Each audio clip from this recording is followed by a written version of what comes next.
Welcome, welcome to the Hoop Host Talk Show. I'm your host, Chris Ramirez, and today my special guest is Schea Cotton, a high school All-American, a JUCO All-American, California State Player of the Year, All SEC player at Alabama, played overseas for around 10 years. He had a documentary story called Man Child.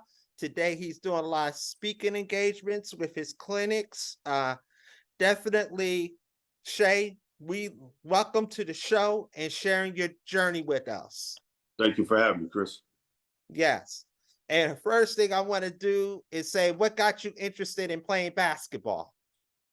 Oh man, I was looking for something a little bit more, I guess, competitive, more active. I was playing baseball at first, and probably around 10, 11 years old, and grew tired with it. Used to always play on the playground with the older guys, growing up playing basketball in the park and at the school at recess and lunchtime. And, I started it right around 12 and never looked back. Excellent. I like baseball too. That was my game. I was outfielder. That somehow I just got into the game of basketball, and the rest was history. That's We right. learned to play a lot of other sports. That's right. That's right. Yes. Now you have a brother named James Cotton who played at Long Beach State, and I'm sure you and him had some one-on-one competition. Just talk about that. Oh yeah, we did. My brother James, Jr. He's always older than me, 2.5 years to be exact. So I was always like kind of measuring myself against him and his peers. Once we started to become established as a player, and had a lot of one-on-one battles. We trained together a lot. I'd work out with him and his peers. So I was always working out, competing against older guys, and I think that really helped me with my competitive edge. And then having an older brother beating up on me all the time, I didn't like the way that felt. So I wanted to, put some weight on and be able to start delivering the blows back in a sense. When it's all said and done, who won the most? Early on, my brother would, and I think as we got older, I started to balance them out. So yeah, they were pretty competitive though, but it helped, man. I mean, he was one of the Big West Defensive Players of the Year before he got drafted to the Seattle Supersonics. So I mean, he was tough and hard nosed that way. So I mean, he didn't give me baskets. I had to earn everything. Absolutely. And just talk about growing in the San Pedro area. Just talk about that neighborhood, the environment, and what was it like? San Pedro's a tough town, man. A lot of people that's from the LA area, they're familiar with it. It's a port town, so we've got one of the largest ports in the world, the Port of Call. So the town is, it's a diverse melting pot. You've got the Croatian, Serbian community, obviously the Caucasian community, the Latinos, and a smaller percentage of the African American community as well. So there was always challenges growing up. There was a lot of racial tension between the Black and Hispanics, as far as the gangs in the streets. So there was always fights and shootings and things like that along the way. And basketball was my outlet. It allowed me and my brother an opportunity to not only travel the world, but to go to college on a full scholarship, to get exposure on a national level that we normally wouldn't have otherwise, when a lot of our peers was getting caught up in the streets, going to jail, and some of them losing their lives. Definitely. And just talk about share us your first basketball team and what was it like? Our first basketball team was the park. I mean, I started at Peck Park in San Pedro. That was like the beginning. I can remember like it was yesterday. I was playing for the Cavs. That's when I fell in love with Ron Harper. Everybody, expects me to probably say Jordan's favorite player, but I respected Jordan, and although he's probably the greatest to ever do it, Ron Harper was my favorite growing up early on in Cleveland before the knee surgery. That boy was bad. And Jordan even said Yes. it. He was probably the toughest guy he ever had to guard in the league because he had an arsenal of moves. Yes, Ron Harper was an awesome player till that injury that Yeah. just hindered him. Yeah. And just talk about who was the toughest player you competed against and why. Great question. I have to say rest in peace to my guy, Kobe Bryant. Um, he matched my fervor, I think, and the intensity when we matched off against each other was like no other. I think we had a mutual respect after we played. On that particular day, I got the better end of our one-on-one matchup, and I held that bond that we created dear because I would see him along the way years after in LA, and he'd always make time to acknowledge, and we'd stop and small talk, and I always wished him the best. And I always said to people, he represented the way you're supposed to playing in LA. Since I didn't get the opportunity with the Lakers organization, he represented not only the city, the team, and his family as a true professional. So I have nothing but respect for him. And like I said, it's unfortunate how he passed away, but he definitely made his mark. Yes, it's very unfortunate. You had the blessing to go against one of the greatest players of all time Yeah. in that generation. Where was the one-on-one challenges at? Was it in Uh, LA? we played at the NBA Players Camp, one of the first ones, the NBPA Top 100 in Princeton, New Jersey. I think it was in '95. I believe it was one of the first camps that they've done. They've had several since then, but it was all the NBA personnel: Bobby Dandridge, Darnell Valentine, who was a former Clipper who I watched growing up Yeah. play, and a lot of the NBA guys that had retired were running the NBPA Top 100 at the time. And that I was the guy coming from the West. I think I was the only other West Coast player. Was one of the Collins twins, Jaron or Jason. I can't remember which one, but I came into that camp, and they heard about me, but by the time the camp was over, it was like my name was ringing because I had a chip and I wanted to prove myself. And Yes. coming from LA at that time, we weren't noticed and recognized as having talent and having a hotbed of guys coming in and out because it was more like East Coast driven, and the Yeah. writers were a little bit biased. So I felt like I had to prove myself and represent for my area. Definitely, you had to do that. Where was the NBA PA camp when you was playing at? Princeton, Princeton, New At Jersey, Princeton at the University. Princeton Yeah. University. Yeah. Okay, because now it's in Orlando now, the Disney Uh, class. I know wow. in Charlottesville for a while. It moved around. Now it's Right. currently in Orlando. Oh, okay. The Disney Center. They Yeah. have nice, nice. Yes. And just talk about, I know you moved on. We talked about the one-on-one. You play with a team called Slam and Jam. And how talk about playing with that and how much Izzy Washington, rest in peace, meant to you. Man, rest in peace, Izzy Washington. I mean, the Godfather, we call him. That dude, he meant a lot to us. All the LA guys growing up here before social media. This is pre-social media. If you were anybody in the city and you had any talent, you had to play in Slam and Jam. If you didn't come through Slam and Jam, you weren't any good. So he set the bar so high. Izzy did the city for brothers, coming from the inner city to have opportunities in life. I mean, he started with Clifford Ray Allen, and it just took off from that point. My brother and myself came through it. Ricky Price, a lot of different guys along the way that established themselves in LA. They all came through Slam and Jam. I mean, he had a tournament in the summer, the Long Beach Invitational, NIT, and he would have over 400 teams all over the nation Mhm. coming in. And it was like a coup de grace, the biggest thing in the summer. Now, mind you, we had Nike and Adidas camp at the time, but there was nothing bigger. There was nothing bigger at that time than this tournament. I mean, imagine over 400 teams coming into LA to Yes. play at Long Beach State in the gold mine before they built the pyramid, and it was packed. I mean, when I played, we played against Long Island Panthers that had Lamar Odom and Kareem Shabazz and Khalid El-Amin, Tavares Bell. Gary Franklin was the coach, whom I still talk to this day.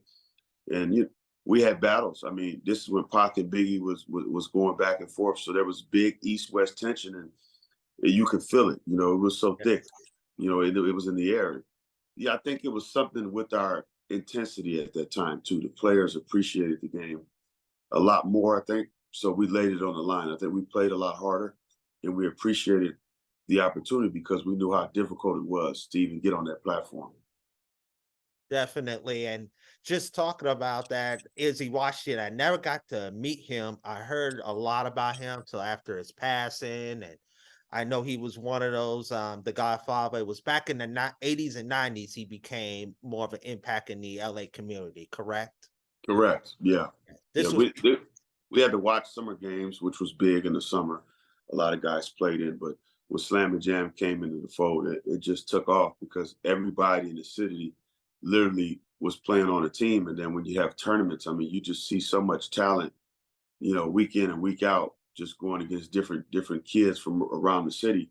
And my whole thing was this: we can't run from anybody. If you want to be the best, you got to, as we say, take off age. You got to play everybody, and challenge yourself, in your training and look to go around the city and be able to play against the best players and pick up games and stuff too. absolutely. And there was who was playing with you on the Slam and Jam? Any star players on there that we've heard of today or in the past? Notable in my era, there was a guy that played with me, Kenneth. I can't remember Kenneth's last name, but he wound up playing in the NFL. I think he played with the Ravens briefly, and then Ricky Price that played at Duke. We all came up in the same era. My brother James Cotton, myself. There's other guys too that just not coming to mind now. Some guys, got caught up in the streets, so their career was cut short. And I think that's what I speak to today. I want people to understand that growing up in LA is not what people think it is. They talk about the weather and all of that, and it kind of takes away from how hard it is to actually make it coming out of the city because of all the distractions and the pressures, and then the peer pressure in the street of joining the gang or the drug element and things like that. Stuff that you see in your neighborhood, you don't really experience that in school. So you have two educations that you get. You got the education outside of school and the one inside. And then getting to and from was a whole nother challenge. So I talk to people about that today, and the kids here, they understand that, and I think that it resonates a lot more because they know I've come from the same area. Excellent. Excellent. Yeah. Thank you for sharing that. Yes. And I definitely the streets, it's just a lot of people make that choice to stay in the streets or, just really kind of better themselves being in basketball or some type of activity that's going to further you. And it's just Absolutely. sometimes we run into unfortunate circumstances that we get caught up in the streets. I know LA is tough. I understand other places as well too. I'm from New York. I was in a very good middle class neighborhood called East Elmhurst. And we were able to get out. Everybody had really done well, like myself, and we were able to do good things for ourselves, for our education, and stay away from all the violence and the gangs. We never grew up in the project like New York City had a lot of projects. Hmm. Hmm. It's just reminding you of the streets of LA. That's right. That's right. Yeah, it's one struggle to the next, and like I said, there's pitfalls that we encounter as people of color, that can stop us from getting to our goals. But it comes down to the choices that we make. We all have 24 hours a day, and the thing that separates two people is how you spend it. Definitely. Definitely. And I'm gonna move on. I know you played with Slam and Jam, but you was in a program called PTI under Mark Marinovich. Yeah, well, the Pat Barrett was the head coach, so Marv was the trainer that I had that I would work with privately, and his son, Todd Marinovich, excuse me, Right. was a big time notable quarterback out of USC. Played with the Yeah. Raiders for a minute, and I believe now he relocated to Hawaii and has a son in high school that's a quarterback out Oh, there okay. as well. Yeah, playing right now. So Marv was, I mean, to me, the godfather of training. Everybody talks about Grover with Jordan. Marv was the guy because before Grover really started becoming known, Marv had already established himself. I'm talking like he's worked with myself. He's worked with Charles and Ed O'Bannon. He worked with my brother. He's worked with Todd Marinovich, obviously his son, to no end. Troy Polamalu, Tyson Chandler. I mean, these are just a few guys. After that, it was like the floodgates were open, and he was doing like curriculums where he was training people how to run his program. Different training companies that were training athletes all over the country. So when he got to that level, I knew. I said, yeah, this is the guy. I mean, he was like a weird scientist or something in the lab, like a guy that's conjuring up different recipes. And when you saw what he did to your body, when you had a chance to apply it, you fell in love. I mean, a lot of people were kind of scared because they felt, he was intimidating. He wasn't the friendliest person, but he had a great heart. He just wanted people that were serious about the sport and wanted to work and get better. Yes, I know saw some videos. I was watching a documentary on him and Ty Moravish, how he trained his son, how intense the training was. Yeah. Yeah, Very it's much so. Very much. I mean, from young man, I'm telling you, we work out together and I watch him play. And I say, yeah, it's not surprising to see how accurate it was. I mean, at his pinnacle, there was nobody better. He was on the money with his yeah, passion, his accuracy, and just his engagement. He was just completely in the zone. correct. Yes, he went on to play in the NFL for some time and turned out now he's right now in Hawaii. That's the first time I heard of Yeah. what happened to him. And Yeah, got a son out there playing and good for investing in him. So we stay in touch through Facebook and Instagram, and nice. I congratulate and encourage him as much as possible. So it's a fraternity. Exactly. Exactly. And you just mentioned Pat Barrett. Pat Barrett, you played for him for PTI. Did they also became later the SoCal All-Stars, correct? Correct, correct. Yeah, I started playing with them. I was playing with Cerritos Jaguars at first by way of Joe Perry, and we played against. They were the South Coast. They were South Coast at that time. They were predominantly Orange County guys, and we played against them. I think I might have had 40 that game. And, I think the coach Pat had a conversation with my parents and invited me out to a workout that they had. Now we were living in San Pedro. They were training in I think in Woodbridge High School in Irvine at that time. So that's like an hour one way for me. And went out to one of the practices. Kind of fell in love with the guys and the setup, and it just felt like home. And I joined the team, and we just started developing, and it was introduced to Marv. I had a shooting coach, Des Flood, rest in peace, who was BJ Armstrong's shooting coach at the University of Iowa before he turned pro, play with the Bulls and Michael Jordan. And I just really absorbed the experience. I immersed myself in it, and it took me to a whole nother level. I mean, with the God-given ability that I was blessed with to play the game, the work ethic and the discipline, and the will to prove myself and daring to be great, it was a hell of a combination. And talk about that SoCal All-Stars team when you was playing for Coach Barrett. Man, I feel like we had one of the better AAU teams as far as a team and a real family without all this politics and favoritism today. Sure. It was just a family, man. Like, everybody had a role to play. Everybody felt a part of it because we did a lot of stuff off the court together. We go to the movies together. We'd have cookouts and things like that. Guys would go over each other's houses, spend the night, and kind of interact with the families and develop a deeper bond. And you would see it play out on the court. And I always tell people that the more time you spend with your teammates off the court, the better connection you'll have on. It's a cohesiveness. Correct. It's very important to connect with your players too, your teammates. Absolutely. Yes, on and off the court, you kind of get to know them and get to know their families, build a close relationship. Absolutely. It's like no other. I mean, I miss it today. I've never had a bond that I had as an athlete playing ball with my teammates in life outside of sport. So that's what's so special about sport in the game of basketball in particular. It brings people together from all walks of life, all colors, creeds, doesn't matter where you come from, how much money you have or don't have. It gives everybody an opportunity to put you on the equal playing field and the cream rise to the top. Correct.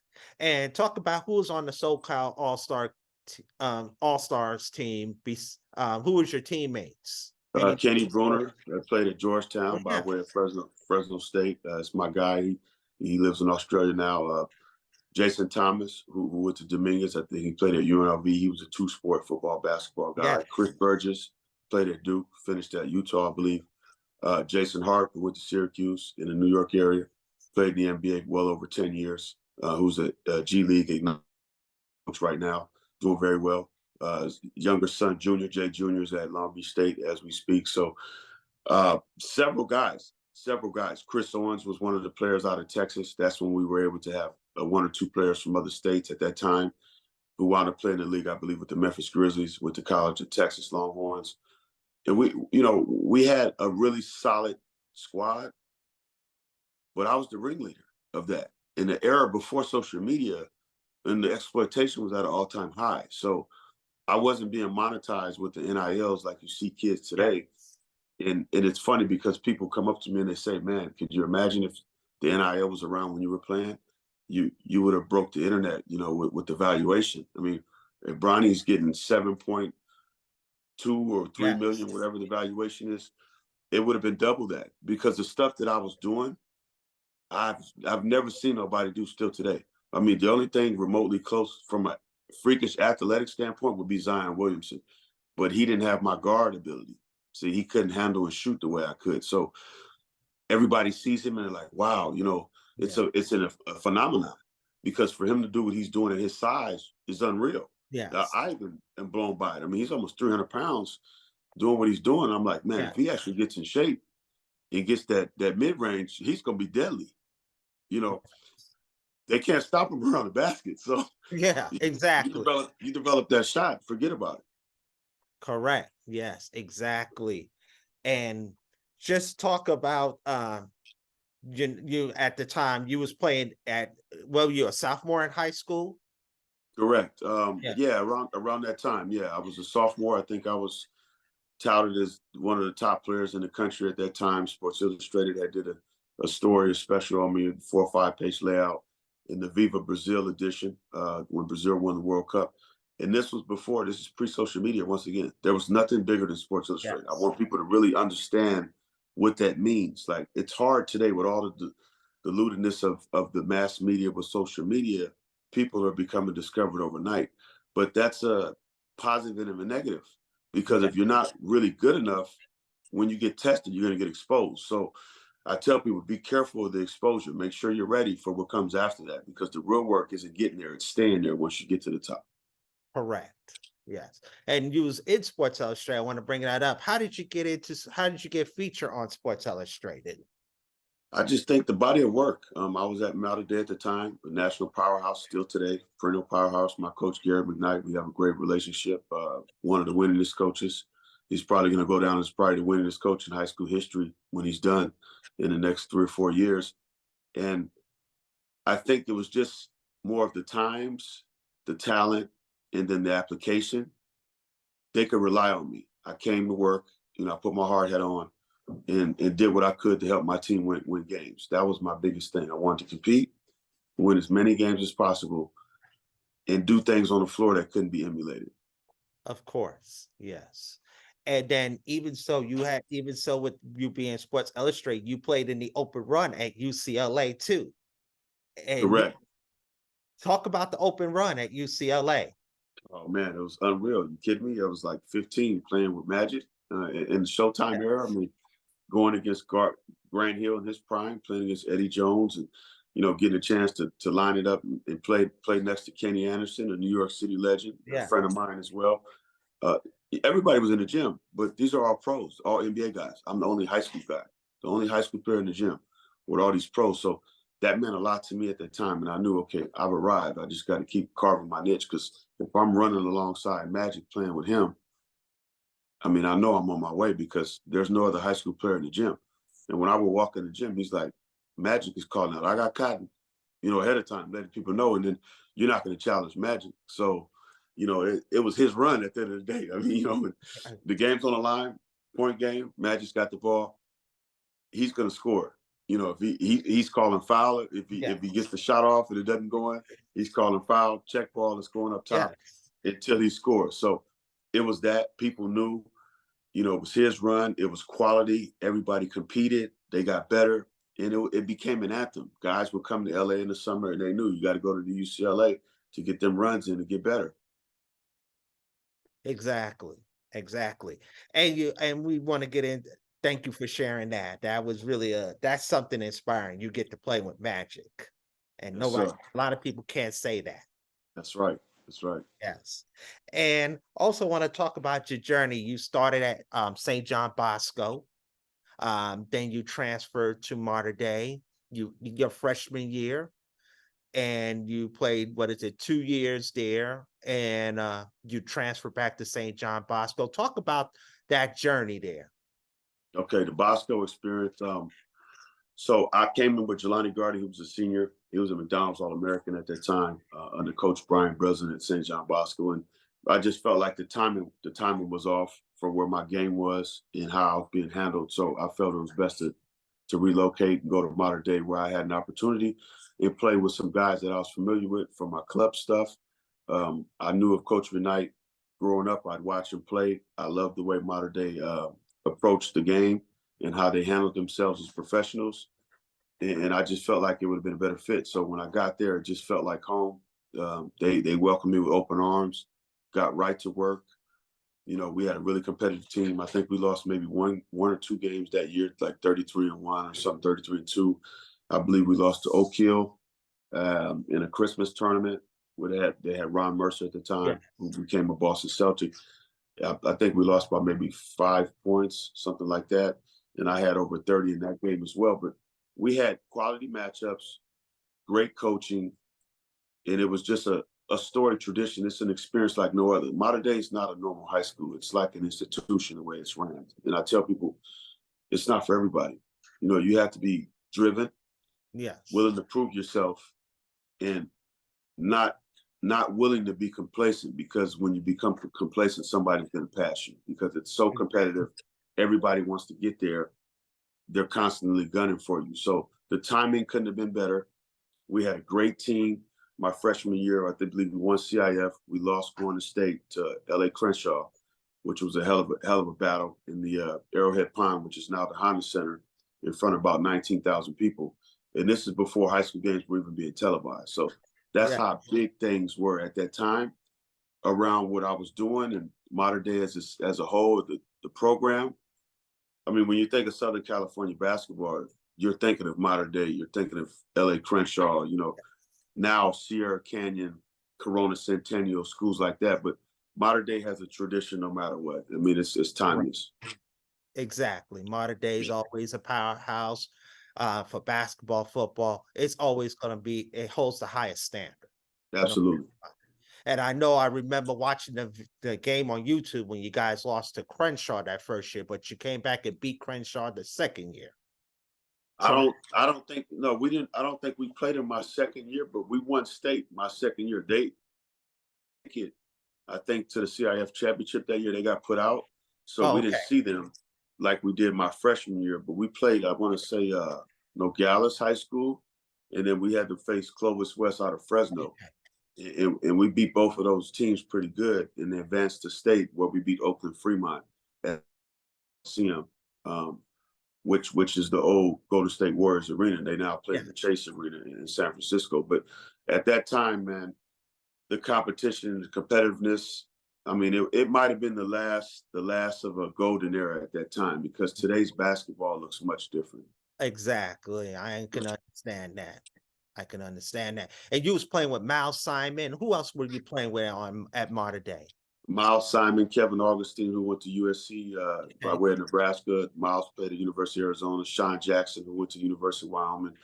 Clay McKnight, coach's son, Gary McKnight, who wound up going to, I believe, the University of Pacific, and I think finished at University of Syracuse. And just in a solid team. I mean, everybody had a role to play. The guys that knew they had to come and bring their hard head offensively, they had positions. Myself, Miles, Sean, Kevin Augustine, and everybody did their role. They did their job, and we didn't get outside of that. And we understood you got to sacrifice for the team, for our betterment, and Yes. that's something today that's missing, man. Everybody makes it about them, when there's nothing wrong with making that extra pass. You know, hitting that open man on the trail, on the outlet. I mean, sharing the ball is half the battle. Like, when you know you're running the floor, you're going to get the ball, you're going to play harder for your team. Yes, you are. And also you after 2 years, you played 2 years at Modern Day, then you transferred back to St. John Bosco. Share us that story.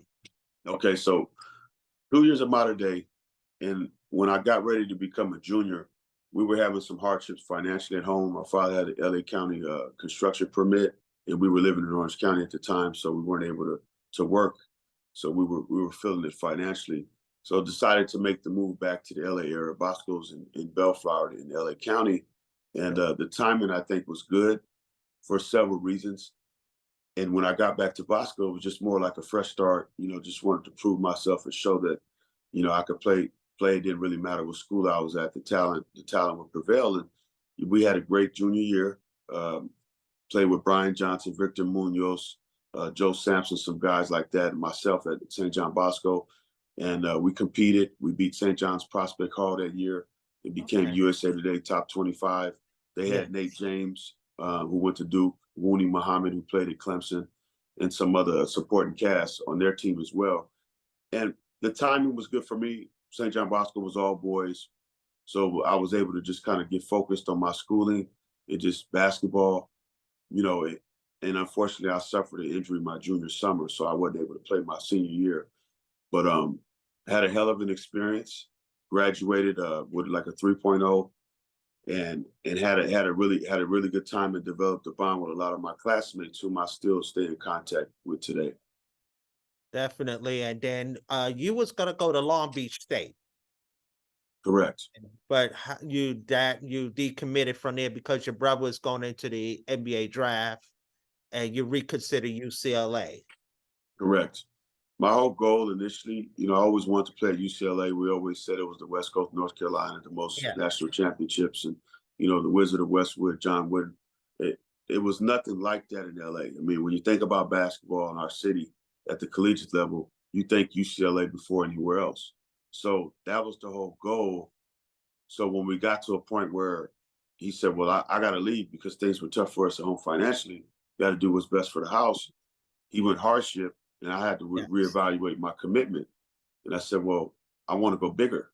So I wrote a letter up, sent it to Cal State Long Beach, and it was granted, from what I understand. But yet to find out later, there was terms on it. So the film, the documentary Manchild, speaks to that, and I would encourage people to watch it. It's streaming now on Amazon and as well as iTunes and all the other streaming apps, with the exception of Netflix. So there's a lot of meat and potatoes in there. Like, you can't unpack that in one sitting. You had to watch this documentary 3 or 4 times to catch things because it flows so smoothly and so quickly. There's a lot of gems in there. Exactly, exactly. So I know you was going to UCLA that summer. That was the same, you was going the same year with Baron Davis, correct? Correct. Baron Davis, Billy Knight, rest in peace, Travis Reed, excuse me, Earl Watson, who's an ex NBA guy Yes. as well, and several other guys, and the returning team that UCLA had coming back. I mean, we felt like we were going to win a title that year. I think they might have went to the Elite Eight and they got put out. I watched them from prep school. Obviously when my stuff started coming crumbling down and I wasn't able to attend UCLA, I Mhm. was forced into a situation to either go to a junior college or go to prep school. My college clock wouldn't start, so I chose prep school in the tri-state, St. Thomas More in Oakdale, Connecticut, and where I led the knapsack in scoring and averaged over 30 a game. Had a great experience playing for Coach Quinn, Jerry Quinn, who's a ex Archbishop Malloy alum. Played Yes. under Jack Curran there, where Kenny Anderson went as well. So established myself on the East Coast and got some looks from other schools that maybe weren't as interested because they didn't think they had a chance to get me being in the West all that time, and decided to go to NC State. Well, there was still stuff going on with the NC2A, so that actually never materialized, and that was something that was tough because I was really excited about the opportunity to Yeah. play in the ACC, to play for the Wolfpack. So it was an ongoing struggle, but I keep I keep making reference to the documentary. I urge people to Yeah. watch it. The film's been out, several years as it stands, but we haven't had the proper marketing and advertising. So now's the time to make a really hard push into new territories that haven't been acquired yet. Exactly. We definitely, that definitely I encourage people to watch the documentary Man Child. I saw it a couple of times, very inspiring, very touching. But I want to in a moment I want to ask you about that. And but just talk about St. Thomas More. You went there, talk about the experience there, playing in the East Coast, getting adjusted to the frigid cold weather. Just talk about that 1 year experience. it was, I was on a tear. I was upset. So, you Yes, think about disappointment at its highest level. You go from UCLA, being in this situation where you're setting yourself up to where you want to be at, and you can feel it, to them taking the rug and just ripping it from underneath your feet, and you basically falling on your face. You got to roll over and pick yourself up. So St. Thomas More was all boys, very committed in the classroom, into your faith, as well as sport. And Coach Quinn was a former player, so he understood personnel as well as personalities, and he was a guard himself. So there was a good mesh there. We took a few visits. When I went to St. Thomas More, I just felt like that was the place where I need to hone my skills for a year before I chose, the college of choice, and it worked out well. UConn was on me really tough. Didn't know if I would stay in the state or not, and at that time, I was just looking for the right fit where I would be able to get recognition, play at a high level in a power conference, and have an opportunity to play at the next level in the NBA. So I felt like that it was right on time. It was unfortunate at the time, but it made me a better man.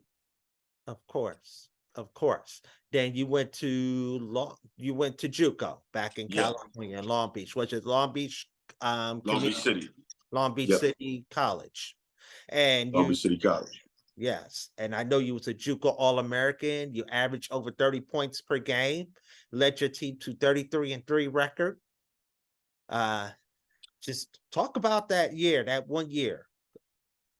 Another year where I was pissed off, quite frankly, and I was on a tear because I was like, man, I am just so sick of this. So I got to demolish these guys too. Then that was my mentality. Like, well, I just got to do things on the floor to show that I'm a little different from the rest. And I was at home, but I was embarrassed, and I wasn't telling anybody. So nobody knew. It's like you're putting on a face out in the street, and you're dying inside behind closed doors. Yes. So it was that tear that I was up against, that I was dealing with, and people had no idea. Yeah, I can understand the feeling. It's like you should be at a higher level, and you just hear you because you this is a situation where you have to cope with, and it was Right, very difficult. It's very right, difficult to cope with. But right. after that year, you got the opportunity to go to Alabama. Mark Gottfried, who Mhm. was a former UCLA assistant, recruited you. Just Correct. and you made the commitment to Alabama. Why did you choose Alabama and choose Mark Gottfried's program? I chose Alabama because it was a power conference in the SEC. When I went on my visit, it just felt like home. Everything felt right, and I knew that this was my fast track. A coach that was familiar with me, had a relationship with me and my family for several years, being an ex UCLA assistant under Jim Herrick for several years. He watched me play, he watched me train growing up, so he knew what I brought to the table. And the agreement, that I went to play under, I did my part, but he didn't do his. In a nutshell, I'm not into throwing people under the bus. People that see the documentary, they'll be able to put it together to see what happened. And it was a lesson that I learned about myself. Even when things don't work out, it's what you make of that really separates people. Through your adversity determines who you're going to become in this life. Exactly. And even that 1 year, you played 1 year at Alabama. Yeah, You were all SEC. correct, Yeah, correct. you did second team all SEC. Yeah, You know, started every game, led my team in scoring, had highs of over 30 points. Mississippi State, I think I had 34 that game on the road at the hump. In the preseason against Delaware, the Arizona tournament, had 40 in the McKell yeah, Center. I mean, playing my position. Okay. Now, exactly. when I got to the SEC conference, I had a meeting with the coach, and some things changed because our power forward, Jeremy Hayes, had went down, power forward center, and we needed help on the inside. So they put me at the 4 spot, and my numbers that I was getting got cut in half. So I want people to understand that when you're not put in the right light, you're not going to shine as bright as you should, no Yeah, matter who you are. Okay. You take somebody in their strength and you put them in their weakness, they're going to look different. So I correct. want that to resonate with people. It's not something that I chose, right? It was a decision that I made, and I stood tall with my word, but the other half didn't do their part. So it was a tough experience for a year. And I knew at that point that, my future here is going to be short. My father was getting sick. He had prostate cancer at the time, and I had to make some decisions for my future, my family as well. So I turned pro after that season at Alabama. Yes. And I know you went into the NBA draft. Was it the 2000 NBA draft? Correct. And just talk about that experience, just going into the draft and just talk about the outcome and how did you move forward with that? Great experience going into the draft. Chicago Moody Bibles, where everything was being handled. All the guys coming in, I knew most of the guys, played against them in college or AAU growing up. Some of the LA guys were there. Jamal Crawford, he's from Seattle originally, but played in LA too. Jason Hart, Nick Shepard, myself, we all kind of congregated and hung out together around the test and stuff like that, and trials we were doing in the pre-draft. But just the whole experience, you see, I got a chance to see Craig serve in person. I mean, that was kind of dope to me after watching him cover so many games on TNT for the NBA growing up, and just seeing a lot of the NBA personnel in and around, the pre-draft.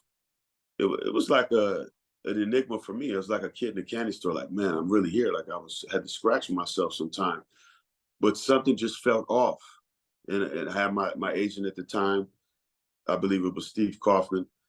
And he told me, he said, no, I'm hearing good things. They're saying mid-late first round. So I felt pretty good. I didn't have a lot of pre-draft workouts. I think I had two, I believe.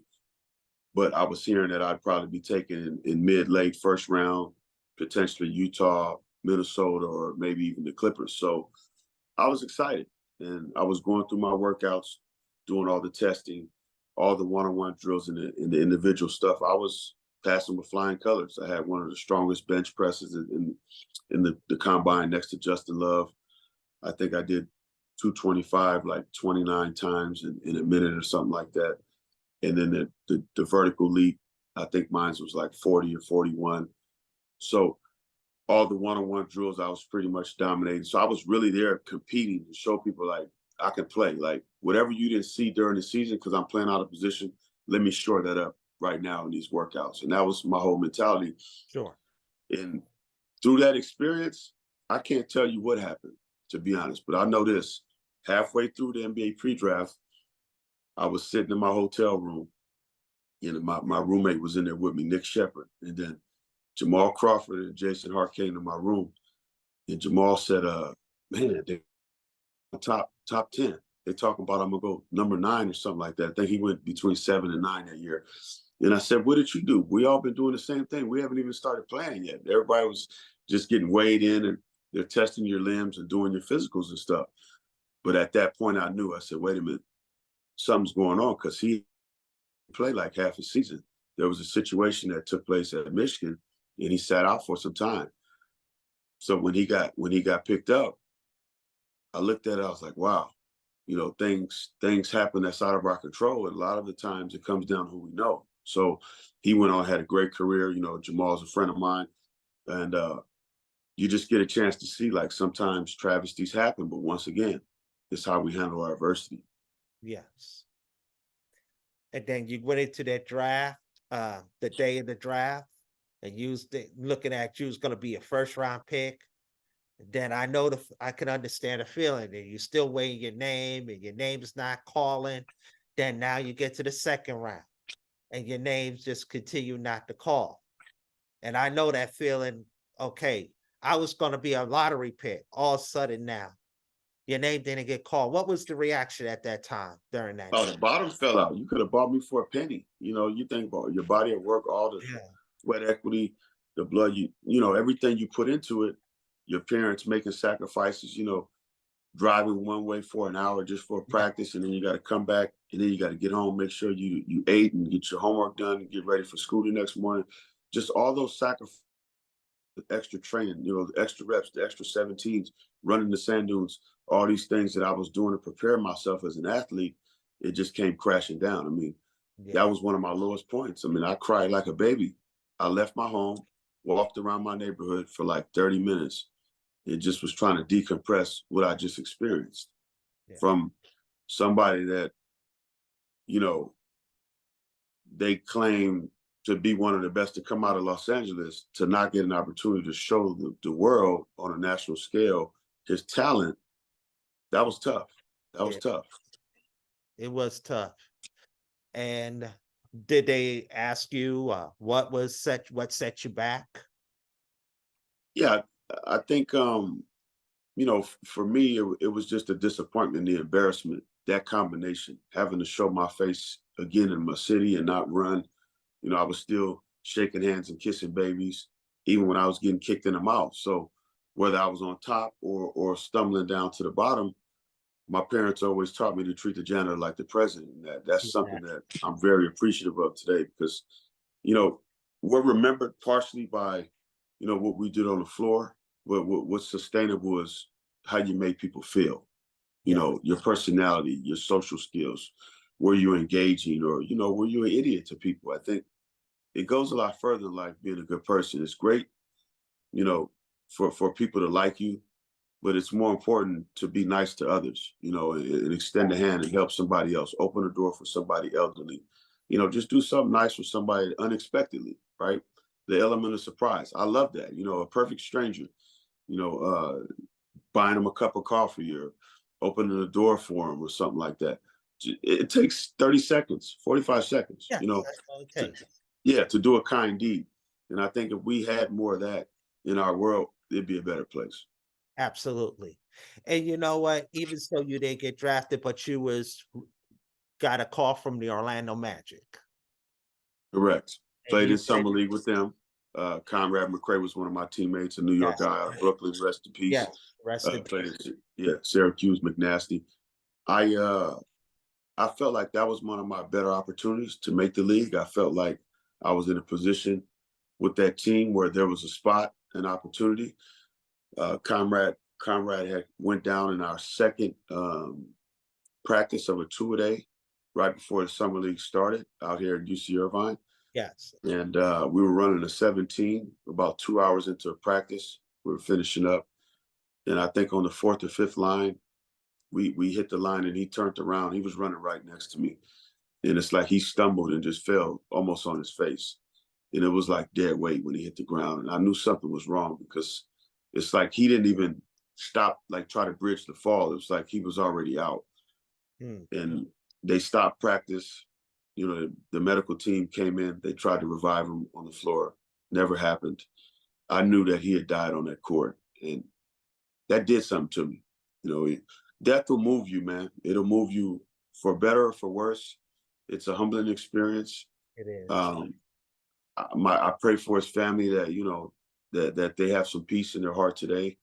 I know there was a settlement that was done because there was some paperwork that wasn't, I guess, filled out on his behalf with his condition, and they terminated the summer league. And I went from that experience into a job in the CBA with the Sioux Falls Sky Force. Okay. And I was the last cut on that team. They had Victor Page and Albert White, who played at Michigan by way of, I believe, Missouri. And Victor Page was at Georgetown with Allen Iverson. So they brought me in and said they wanted to release me because they knew I was good enough to play there and I deserved the opportunity to play somewhere. So they wanted to release me and have another opportunity. I went right into Europe and the Euro League after that and played with KK Partizan in Serbia, which is the Joker's old team. Yeah, talk about the experience of playing in Europe and talk about how tough it was. A lot of people don't realize that it's hard to play in Europe. It's not easy. It's very intense. And just share. Yes, yes. Playing in Europe at that time was an enigma at that part of in that part of the world, Eastern Europe. Being an African American male coming out in that country, it was a reality check. It was a big culture shock on a lot of levels. I didn't see anybody look like me. It was very cold. You grow up fast because I was having this experience by myself at 20 years old. Maybe I don't even know if I was 21 yet, and just learning myself. Growing up, becoming a man, and dealing with all these challenges off the court, having an interpreter, having a driver, and just navigating the city and understanding the town. Going grocery shopping in the morning so I can prepare meals for myself. How would I spend my time off the court? Yeah. Staying out of trouble. Who would I interact with? Who would I stay away from? you have to navigate all these muddy waters as a young professional. So, and when I got used to the area, the team, I fell in love with it. I mean, still to this day, I have relationships with the Partizan fan base and, some of the players and things like that. There's nothing like traveling international. You learn more about yourself because you're in such extreme conditions that you're not used to. In Europe, if you got money, it's as simple as having a washer and a dryer in your home.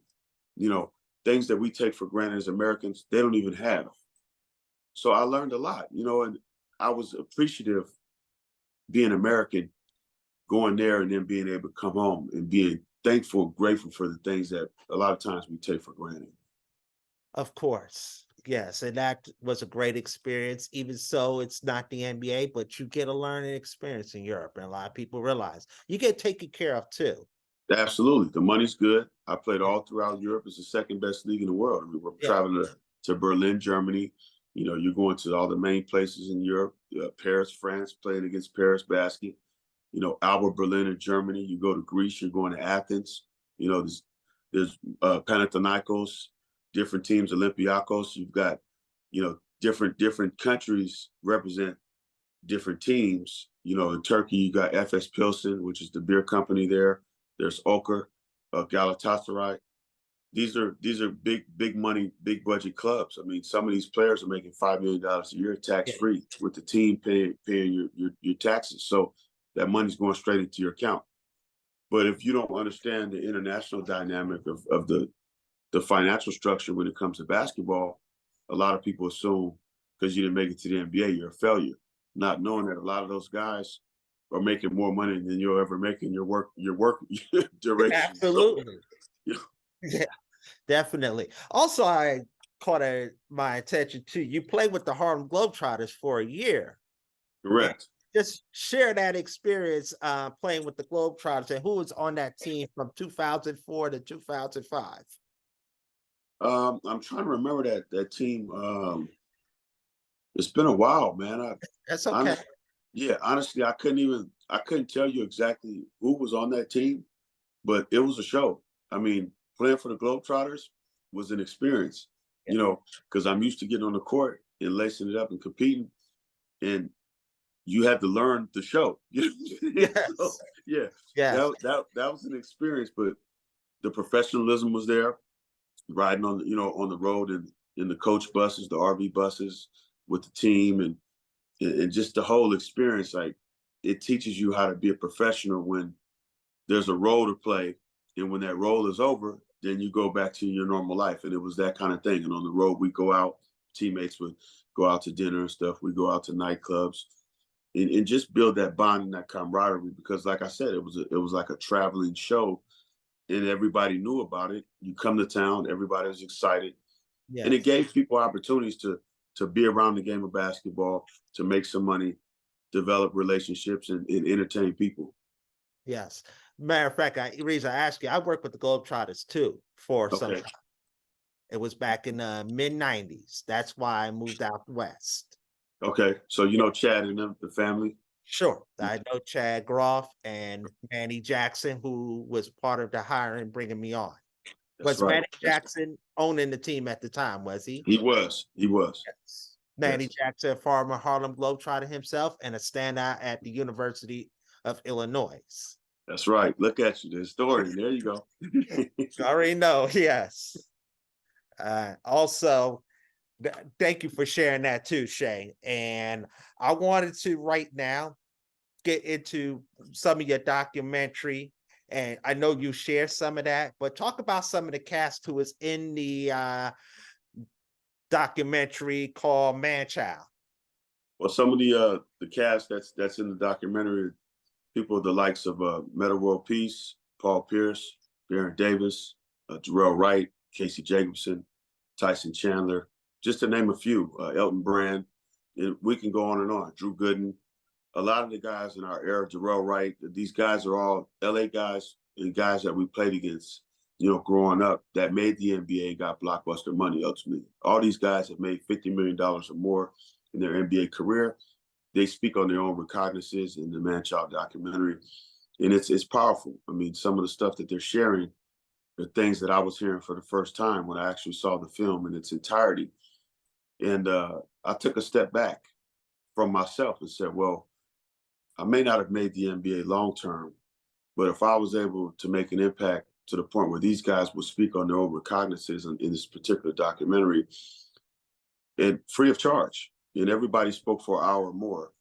That said a lot. That meant a lot to me, a testament to my ability and my God-given talent, and these guys being my peers. So I really appreciated them making the time and saying the things that they said, because I was nowhere around when these interviews were being done. But the film is strong, and it's a life skills mental health component that I think people really need to visit and take a look at. Yes, and I saw it a couple of times, and I definitely learned something new after each of these documentaries.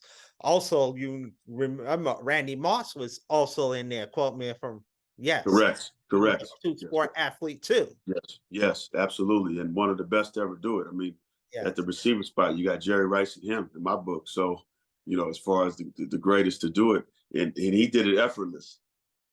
correct. He was so talented. I Yeah, don't think he realized how talented he was until he actually got into the NFL, and he was able to soak everything up and just focus on one sport, because he was doing two sports in high school, playing with Jason Williams, White Chocolate, down there in West Virginia at DuPont. So, shout out to Randy Moss for making time and giving the interview as well. He's doing great things today as an analyst and stuff like that.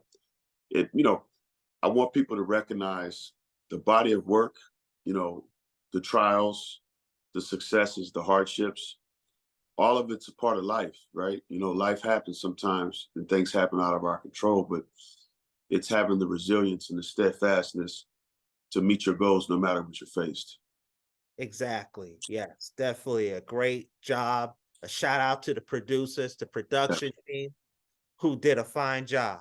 And absolutely. Shout out to our true group, Eric Patad and the whole family. exactly. Yes, and thank you for sharing that. And I want to talk about your program, the clinic, and your speaking engagement. Share us about that and just talk about what it entails. Well, Academy of Ideas is our nonprofit 501c3. The clinic is an initiative that we created with mental health and life skills component. It's twice a week out of Lindsay Middle School in the north section of Long Beach in the Long Beach Unified School District. And it's an hour and a half. We do an hour of basketball and 30 minutes of mental health. And we created this initiative called the Circle of Trust, where we put chairs in a circle at the half court line and we bring kids together, and they get to write one question down on a sheet of paper. They remain anonymous. We put it into like a little tub. We seal it, shake it up, and go through the questions one at a time. Once, if we complete the questions in its entirety, I'll open up the Circle of Trust experience to questions or things that kids want to share, life experiences, things they may be dealing with, challenges at home, things in the street that you may not be able to discuss with your parents. And it's powerful, man. I mean, the kids get a lot out of it. The parents really appreciate it, enjoy it. And it's something we want to shine a light on, because I think the mental health is running rampant right Yeah, now. And we're in an era where people can express themselves. You don't have yeah, to stay quiet. yeah. And what are the age groups? Typical age groups for this is pretty much sixth grade through 12th grade. This initiative right now, we're focusing on the middle schools, but we have high school kids as well. So I would say anywhere from ages ideally 11 or 12 up to 17, 18 years old. Excellent, excellent. Thank you very much for that. And definitely, there's always a need for mental health, especially stuff with the kids. Keep them in the community, as we discussed earlier, is so. Absolutely. And And you can find the information at sheacotton.com. Our landing page for our foundation is academyofideas.org. So anybody looking to inquire about our services and programs, they can find us there and send us an email, or you can reach me directly on social media, either at underscore Academy of Ideas on Instagram, or my personal at Shea Cotton on IG as well as Facebook. we'll make a note on that too, as well. We'll put a note up there to for people to who are interested to look into that. And this is just only based in California, or you plan to go nationwide with it? California for now, but we're planning to expand. very soon. Definitely. Oh, that sounds great. And I really look just share some more information. I like to know more about that too. Absolutely. I'm all about the communities, the youth.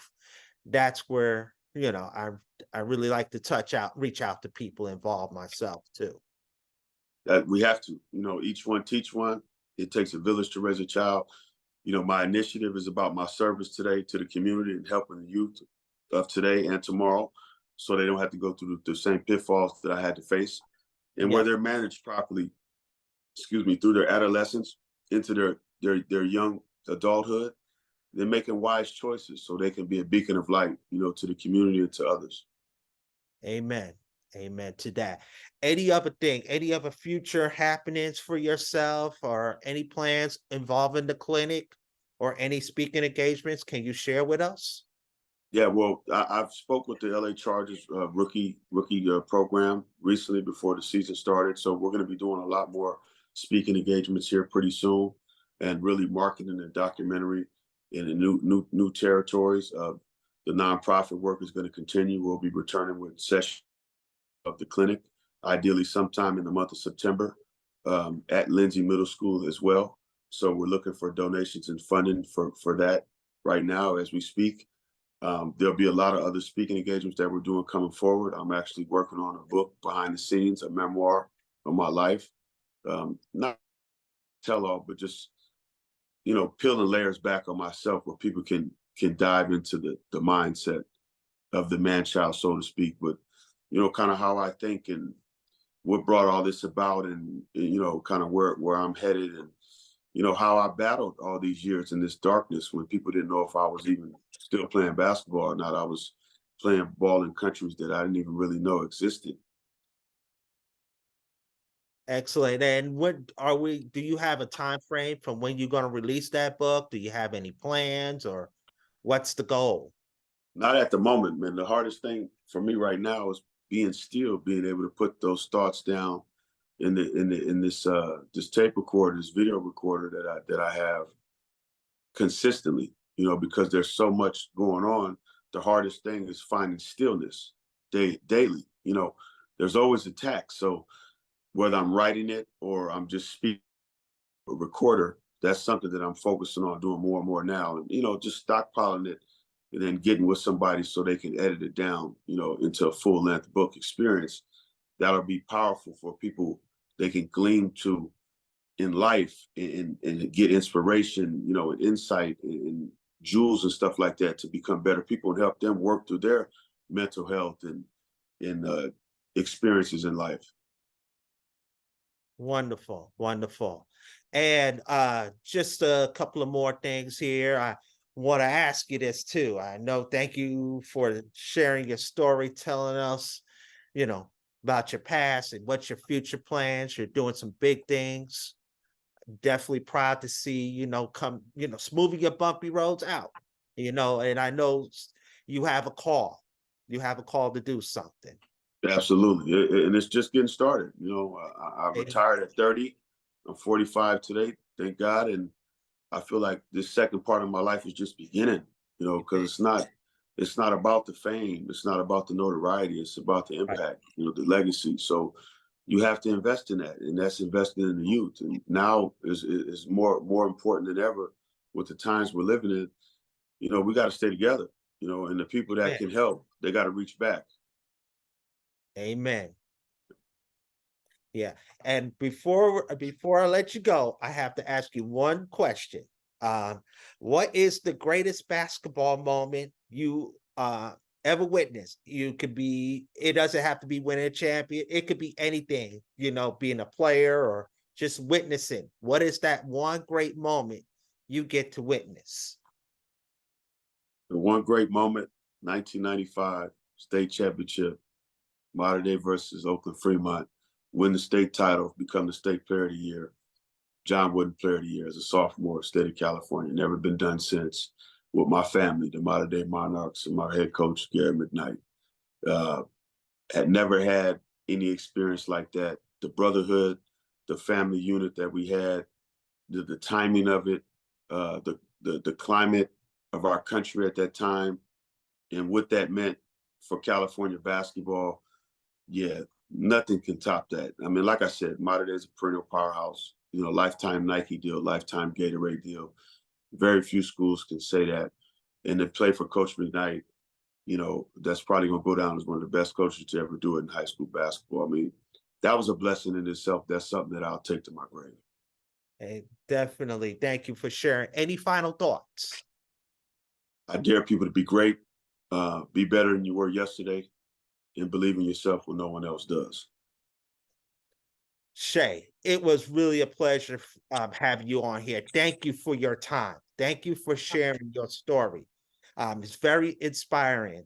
I'm looking forward to seeing your programs in the future, the clinic, your book coming out.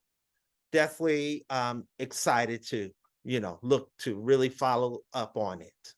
I appreciate your time, Chris. Thank you for the opportunity. I hope I was an inspiration to you today as well. And Yes, whoever is listening, you know, don't let nobody tell you what you can't do. You know, nobody can stop you but yourself, and be all you can be in this life and help someone else. definitely. Well, that's going to sum up our show. We'd like to say thank you for tuning in to the Hoop Post Talk Show. We'll see you next time. Take care. Appreciate you. Thanks, Chris.